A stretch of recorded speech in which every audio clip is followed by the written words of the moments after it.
Today I'm going to be talking about the different types of triangles and how to solve the area of a triangle. First, a triangle has 3 sides and 3 angles. The interior measure of the triangle is 180 degrees, and there are many different types of triangles. Here are the different types of triangles. The first triangle is a right triangle. The right triangle has a right angle that measures exactly 90 degrees here. As you can see in this diagram, this little box means it's a perfect square, so therefore it's 90 degrees. So anytime you see a triangle with this little box, it measures 90 degrees and it is a right triangle. Next triangle is an isosceles triangle. Isosceles triangles have at least 2 sides and 2 equal angles, as you can see in the image.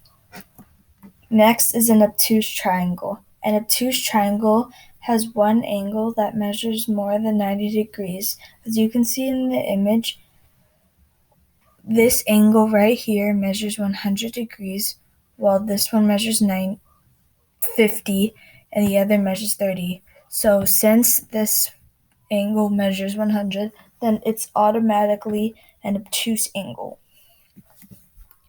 Next is a scalene triangle.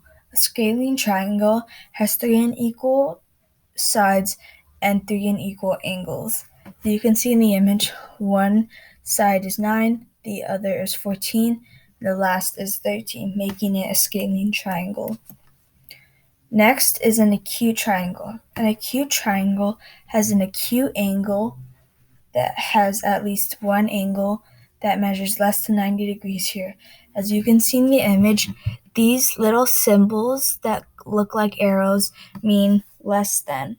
So this means that it is less than 90. The last type of triangle is the equilateral triangles. Equilateral triangles have all 3 sides and all 3 angles are the same. Therefore, it is all equal, giving it the name equilateral triangle. Now, how to solve for the area of a triangle. You can use the formula base times height divided by 2 for anything solving for the area of a triangle, no matter what triangle it is, whether it be a right triangle, an acute triangle, a isosceles triangle, it doesn't matter, because in the end you're going to get the right answer if you do it properly.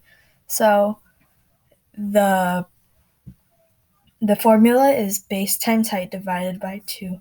So the base is the bottom of the triangle, and the height is how tall the triangle is. So first you would divide the base times the height, then divide it by 1/2 or 2. You divide it by 1/2 or 2 because a triangle is half of a rectangle. Here's an example. The question is, find the area of the triangle. That's base is 5 centimeters and the height is 9 centimeters. So step 1. First, multiply 5 by 9 and the product of 5. Since 5 is the base and 9 is the height, you multiply that and you get a product of 9. Then once you get your product of 9, you divide it by 1/2 because a triangle is half of a rectangle. Or you can divide it by 2 because that's easier. Then once you divide it by 2, you will get an answer of 20, or whatever the number you're doing is cut in half, you will get that answer. And then depending on in your problem, whether like the measurement it is in, if it's like 20 centimeters, if the base or height, whatever measurement it is in, whether it be centimeters, inches, feet, you always put that at the end over the power of 2. So once you do that, you will write your number as 20 centimeters 2, as you could see right here with this little 2 sign right there. Thank you. Bye.